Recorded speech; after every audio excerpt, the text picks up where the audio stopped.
GeM தொலைக்காட்சி நேர்களுக்கு வணக்கம். கர்த்தருடைய நாமத்திற்கு மகிமை உண்டாவதாக. உங்கள் யாவரையும் சந்திப்பதில் மிக்க மகிழ்ச்சி அடைகிறேன். இப்பொழுது சாந்தமுள்ள ஆவியானவரை குறித்து பார்க்க போகிறோம். சாந்தமுள்ள ஆவியானவர் பாருங்க, 1 கொரிந்தியர் 4:21 இப்பொழுது நாம் வாசிக்கலாம். உங்களுக்கு என்ன வேண்டும்? நான் பிரம்போடு உங்களிடத்தில் வர வேண்டுமா, அல்லது அன்போடும் சாந்தமுள்ள ஆவியோடும் வர வேண்டுமா?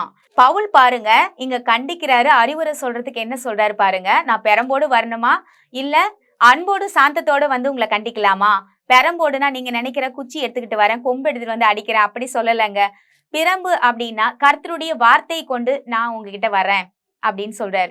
இன்னொரு வார்த்தை பாருங்க, அன்போடு வர சாந்தத்தோடு வரேன். அன்பு இருக்கிற இடத்துல சாந்தமும் இருக்குங்க.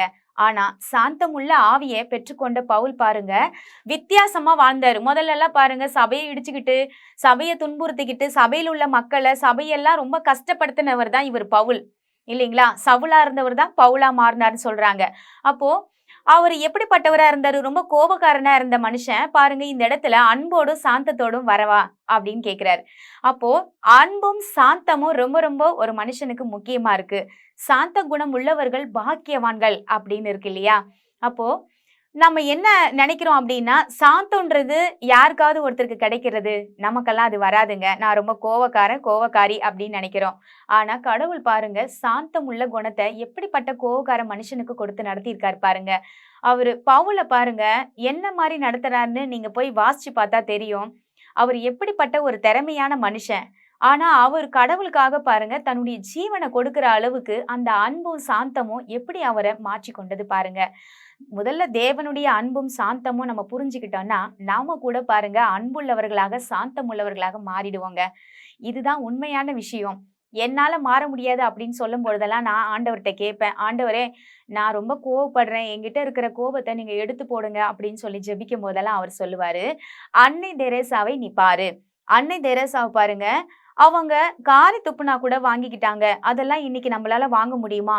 இயேசு கிறிஸ்து பாருங்க கல்வாரி சிலுவையில காரிய துப்புறாங்க. அப்புறம் அவர் அடிக்கப்பட்ட அப்புறமும் இவர்களை மன்னிங்கன்னு சொல்றாங்க. அப்படியெல்லாம் நம்மளால செய்ய முடியுமான்னு நான் சொல்லி கேட்பேன்.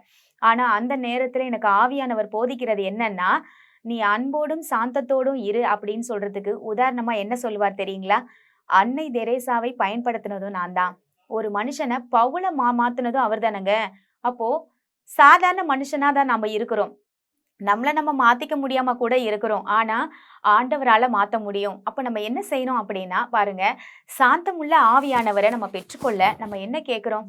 ஆண்டவரே என்ன சாந்தப்படுத்துங்க அப்படின்னு சொல்லி நம்ம கேட்கிறோம். ஆனா சாந்தமுள்ள ஆவியானவரே நமக்குள்ள வந்துட்டார்னா அவர் நம்மளை அமைதிப்படுத்துவார். எந்த இடத்துல பேசும்பொழுது கோவப்படும் போது பாருங்க சில நேரத்துல அவர் சொல்லுவாரு, அவரு நீ கோவப்படாத, அமைதியா இரு, நீ இப்படி பேசு, நீ ஞானமா பேசு, இந்த இடத்துல இப்படி இரு, கோவப்படாத அப்படின்னு சொல்லி அவர் சொல்லிக் கொடுப்பார், நம்மளை சாந்தப்படுத்துவாரு. அப்போ சாந்தமுள்ள ஆவியானவரை பெற்றுக்கொண்டு நம்ம வாழ்க்கையில சாந்தமா அன்பா பாருங்க மத்தவங்களுக்கு அறிவுரை சொல்லும் பொழுது அந்த அட்வைஸை நிச்சயமா கேட்பாங்க. யார்கிட்டயாவது போய் உங்ககிட்ட அதிகாரத்தை பயன்படுத்தணும் அப்படின்னு நினைச்சா அது முடியாது. ஏன்னா அதிகாரம் பயன்படும் தான். எப்படின்னா ஒரு உத்தியோகத்துல இருக்கிறவங்களுக்கு அந்த அதிகாரம் பயன்படுங்க. அதிகாரம் எந்தெந்த இடத்துல பயன்படுமோ அந்தந்த இடத்துல தான் யூஸ் பண்ணணும். நீங்க அறிவுரை சொல்றேன் அப்படின்ற பேர்ல பாருங்க மத்தவங்களை கொண்டு போய் அதிகாரம் மூலமா நீங்க சொன்னீங்கன்னா கேட்க மாட்டாங்க.